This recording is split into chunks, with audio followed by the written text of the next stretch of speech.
నమస్తే, welcome to vibrant AP.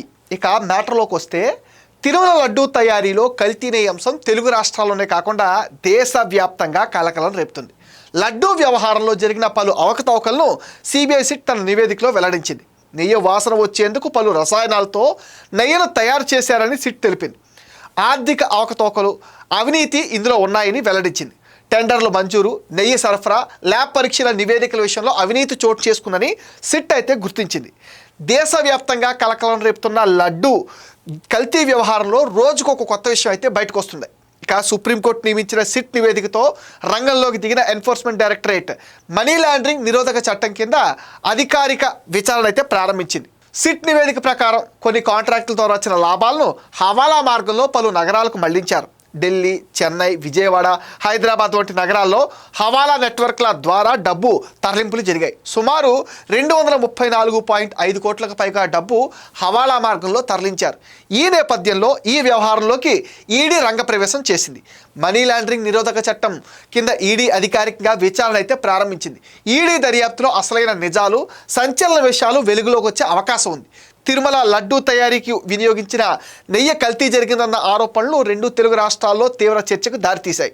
లడ్డూలో నెయ్యి కల్తీ నిజమేనని టీటీడీ మాజీ చైర్మన్ వైవి సుబ్బారెడ్డి స్వయంగా ఒప్పుకున్నారు.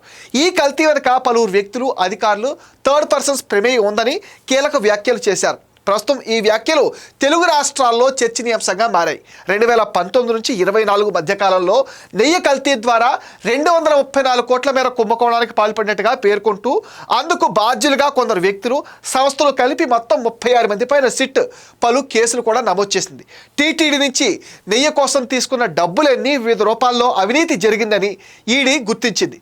తిరుమల శ్రీవారి లడ్డూ ప్రసాదం తయారీ కోసం సరఫరా చేస్తున్నది కల్తీ నెయ్యేనని 2022 ఆగస్టులోనే సిఎఫ్టిఆర్ఐ నివేదికలో స్పష్టంగా వెల్లడైనా సరే అప్పటి వైకాపా ప్రభుత్వం ఎందుకు చర్యలు తీసుకోలేదని కేంద్ర భూగర్భ గనుల శాఖ సహాయ మంత్రి భూపతిరాజు శ్రీనివాస్ వర్మ తాజాగా నిలదీశారు.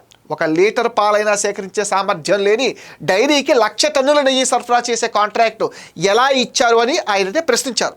కోట్లాది మంది భక్తులు పరమ పవిత్రంగా భావించే ప్రసాదంలో ఏది కలిసినా అది అపవిత్రమే, భక్తుల మనోభావాలు దెబ్బతీయటమే అని అభిప్రాయం కూడా వ్యక్తమవుతున్నాయి. ప్రస్తుతం ఏర్పాటు చేసిన సిట్ కేవలం నిజానిజాలు తెలుసుకోవడానికే ఉద్దేశించింది.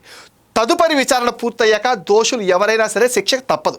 అప్పట్లో కొనుగోలు కమిటీలో ఉన్న వాళ్ళు ఇప్పుడు ఏ పార్టీలో ఉన్నా సరే బాధ్యత వహించాల్సిందే అంటున్నారు భక్తులు. మరోవైపు హిందూ సంఘాలు కూడా ఈ అంశాన్ని చాలా తీవ్రంగా పరిగణిస్తున్నాయి. కలియుగ ప్రత్యక్షంగా దైవంగా హిందువులు ఆరాధించే వెంకటేశ్వర స్వామికి నిత్యం పవిత్ర భావంతో నైవేద్యం సమర్పించే అన్నప్రసాదాలు, లడ్డూ ప్రసాదాలు కోట్లాది మంది భక్తుల ఆధ్యాత్మిక విశ్వాసాలకు ప్రతీకలు. లడ్డూ ప్రసాదం తయారీ చేసే నెయ్యి కల్తీ అయినట్లు సిబిఐ నిర్ధారించడం మమ్మల్ని తీవ్ర దిగ్భ్రాంతికి, మనోవేదనకు గురి చేసినట్టు తిరుమల శ్రీవారి ఆలయ పెద్దజీఆర్ స్వామి చంద్రబాబు నాయుడికి లేఖ రాయటం చర్చకు దారితీస్తుంది. నెయ్యి కొనుగోలుకు సంబంధించి నిబంధనలు సడలించి మరీ అవినీతికి పాల్పడ్డారని నివేదికలు చెబుతున్నాయి. ఉద్దేశపూర్వకంగానే తిరుమల లడ్డూ కల్తీని ప్రోత్సహించారు. స్వామివారి లడ్డూ ప్రసాదంలో కల్తీ జరిగిందని 1 కాదు 2 కాదు ఏకంగా 4 నివేదికలు స్పష్టం చేస్తున్నాయి. తిరుమల లడ్డూ ప్రసాదం తయారీలో కల్తీ నెయ్యి వినియోగించి క్షమించరాని తప్పిదం చేశారని టీటీడీ మాజీ ఈఓ ఎల్వి సుబ్రహ్మణ్యం కూడా ఆగ్రహం వ్యక్తం చేశారు. ఈ ఘటనను వెనకేసుకొస్తూ సమాజంలో అలజడి సృష్టించే ప్రయత్నం చేస్తున్నారు. శ్రీవారిపై నమ్మకం లేదు, డబ్బుపై నమ్మకం ఉందని భావించాలన్నారు ఎల్వి సుబ్రహ్మణ్యం. అసలు నెయ్యి వాడకుండా లడ్డూ తయారు చేసిన వారు కల్తీ జరగలేదని, తమ తప్పే లేదని వాదించడంపై జనం మండిపడుతున్నారు. ఇది క్షమించరాని మహాపాపని, కోట్లాది భక్తుల మనోభావాలు దెబ్బతీసే చర్య అని ఆయన తీవ్ర ఆవేదన వ్యక్తం చేశారు. గత ప్రభుత్వ హయాంలో ఈ వ్యవహారంపై అనుసరించిన ధోరణి విచిత్రంగా ఉందని, అసలు తప్పే జరగనట్లుగా మాట్లాడటం శోచనీయమని ఆయన విమర్శించారు. కల్తీ లడ్డూ వివాదం ఇప్పట్లో తుది దశకు చేరే అవకాశాలు లేవంటున్నారు. ఈ కేసును ఎంతవరకు వీలైతే అంతవరకు హైలైట్ చేయాలనుకుంటున్న ప్రభుత్వ ప్రయత్నాలను ఫలిస్తున్నాయి. మొత్తం 235 కోట్లు విలువైన ఈ కుంభకోణంలో 20 కోట్లకు పైగా హవాలా మార్గంలో డబ్బులు తరలించినట్టుగా సిట్ అయితే తేల్చింది. రంగంలోకి దిగిన ఈడీ ఈ హవాలా వ్యవహారం పైన నిగ్గు తేల్చనుంది. దీని వెనక ఉన్న పెద్ద తలకాయలు బయటపడాలని, వారిపైన కఠిన చర్యలు విధించాలని కోట్లాది మంది భక్తులు అయితే కోరుకుంటున్నారు. హవాలా నెట్వర్క్ ద్వారా ఢిల్లీ నుంచి హైదరాబాద్, తిరుపతి, చెన్నై, విజయవాడకు నిధులు అక్రమంగా చేరాయి. ముఖ్యంగా నిందితులు ఉత్తరాఖండ్కు చెందిన బోలేబాబా డైరీ, ఆర్గానిక్ డైరీ డైరెక్టర్లు పమిల్ జైన్, విపుల్ జైన్ ఉన్నారు. వీరు ఢిల్లీ చాందనీ చౌక్లోని హవాలా ఏజెంట్ల ద్వారా డబ్బును మళ్లించినట్టుగా ఆరోపణలు ఉన్నాయి. ఈ డబ్బు ఎవరెవరికి చేరింది, ఆ డబ్బును ఎలా రికవరీ చేయాలనేది ఈ కేసులో కీలక అంశంగా మారనుంది.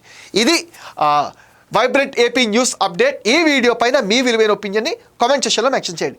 మీరిచ్చే కామెంట్స్తోనే మరిన్ని ఇంట్రెస్టింగ్ వీడియోస్ మీకు అందిస్తామని మీరేం చేయాలి మీకు తెలుసుగా. ఈ వీడియోస్ని లైక్ చేయండి, షేర్ చేయండి, మెటా న్యూస్ని సపోర్ట్ చేయండి, సబ్స్క్రైబ్ చేయండి.